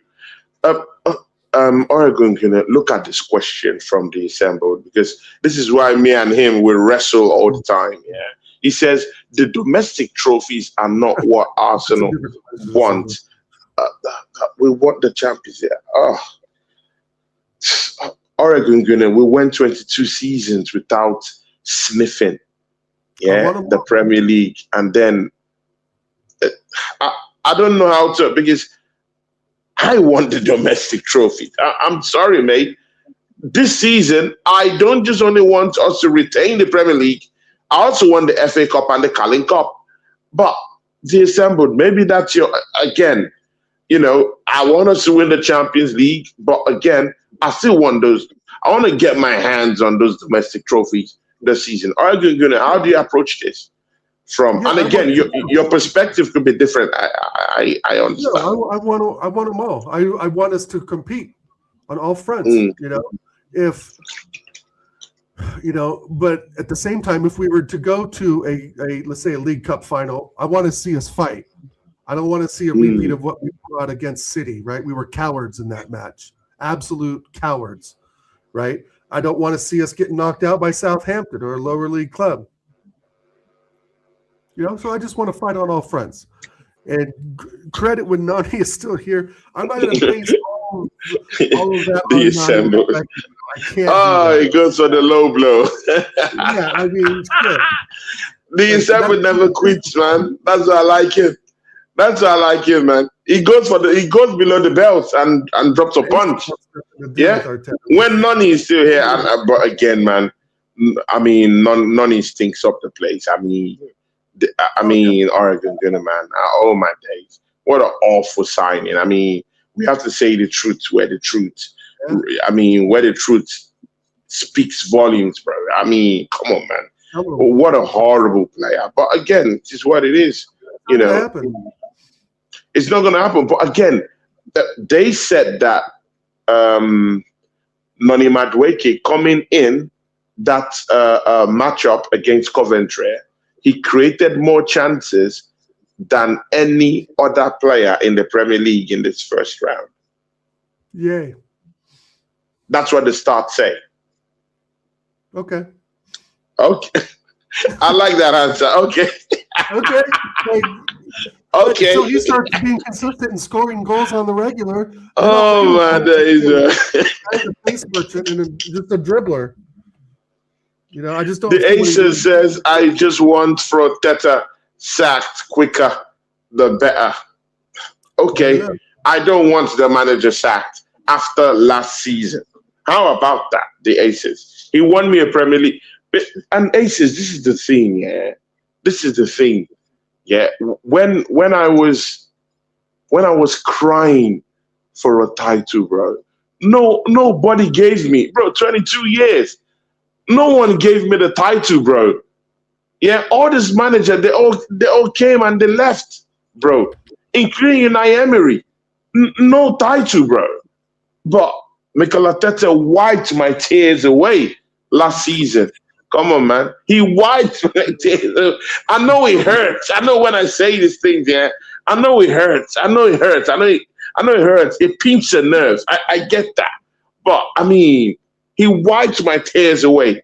He gave me my first Premier League title in 22 years, bro. Come on, bro. I'm not ungrateful. I'm not an ungrateful person, man. Come on, man. I'm not ungrateful.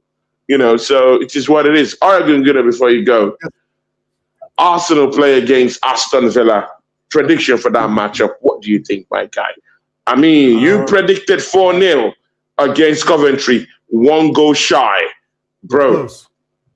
I think you're close to this one. I think in 3-1. I think Aston Villa have enough to at least pop one in. But I still think that we overwhelmed them. Remember, Aston Villa started horrible last season too, and then went on that amazing run of like 11 or 12 games unbeaten. So, yeah, I'm gonna go out there and say 3-1. 3-1. Yeah. Okay. I mean, I think it's gonna be I don't know. I mean, their new player, what's his name? Something Garcia or something like that, got red carded in that game. Konsa is going to be missing. In fact, Konsa might be playing against them as far as I know. Ole Watkins has gone AWOL. Man wants to go away. He says that the football club prevented him from winning the Premier League last season because he wanted out. And they didn't sell him. Man has gone AWOL. I mean, he's out there with his model girlfriend, enjoying and soaking up the sun in Italy. So, I mean, bro, it is what it is. If these players are missing, I'm all up for it. Arsenal, I think we'll win by 2-0. Gotcha. I don't think they score a goal. Yeah, I don't think so. But again, it is what it is. Oregon Gunner, what do you got coming up, man? What a show today. 2 hours of hard-hitting discussions, bro. Big up to you, Oregon. This show was legendary, bro. 2 hours, bro. Back and forth, people. Big up, Oregon. Big up. Not much going on, man. I'm going camping tomorrow, so I'm going to be gone from tomorrow to Sunday in Central Oregon with some friends, having a good time. I'll be trying to get somewhat of a Wi-Fi signal to watch some highlights or game results. But other than that, man, not much else going on. Yeah. Actually, Arsenal will be playing on Monday, so probably you might be back. I'll be home for that. Yeah, you'll be home for that. Yeah, so to be on Monday. Shout out to AFC always. This was a big show. Make sure you watch a recap of it. I mean, me and Oregon gonna go in bonkers. Yeah, talking about the Alvarez issue. We also delve a little bit into some of the transfer rumors and of course ins and outs. So please go back and watch it, people. I mean, this is a very great one. I loved it, people. Oregon, do you have any other thing to do this week? I don't. How about the show with TJ? No, I'm going to be camping. Oh, okay. A show Monday, maybe a reaction show Monday or something. We'll see. Okay. No. People, I'll be doing lots of watch-alongs, people, yeah? You have to follow me on that one. I'll be back here tomorrow, people, yeah? It's not Oregon Gunner, people, yeah? It's going to be me and Dio, for Arsenal Unhinged. People, they assembled. Get ready, because you know all this is saying here. You know that Dio is gonna have something to say. He's gonna talk to you directly, bro. So I mean, it is what it is. So get ready for Dio tomorrow on Arsenal Unhinged. You know he's a positive guy. So Oregon is a positive guy. Don't get me wrong, but I'm talking of the Top Gunner stuff. Yeah, I mean, it's gonna be back on full effect tomorrow. So come join me and Dio, people, man, tomorrow. And of course, next tomorrow will be me and, by the grace of God, Dom of Arsenal Domination. That's our brother too. So he'll be down here on Friday, and then there'll be watch-alongs in the weekends, because I would sit back and watch other teams, probably maybe Man City and Tottenham. I'll be doing some Tottenham stream. People, I want to laugh hard at the enemies this season, so I'll be doing watch-alongs for that. And then you catch me on Monday for the Arsenal game too. Big up to Cider. Cider says nice. Big up to you, Cider. Thanks for subscribing to the channel. And of course, AFC always says like, share, tell a friend to tell a friend, and subscribe to the channel. Yeah, exactly, people. Big up to AFC always, legend in this space. Yeah, legend, and that's why I respect him. Oregon Gunner, yep. I'll catch you next week, my bro. And have a lovely journey as you travel for camping. God be with you, Johnny Mercies, and come back to the show for more justice next week, my brother. Sounds good. More justice. People, from me and Oregon Gunner, we are out, people.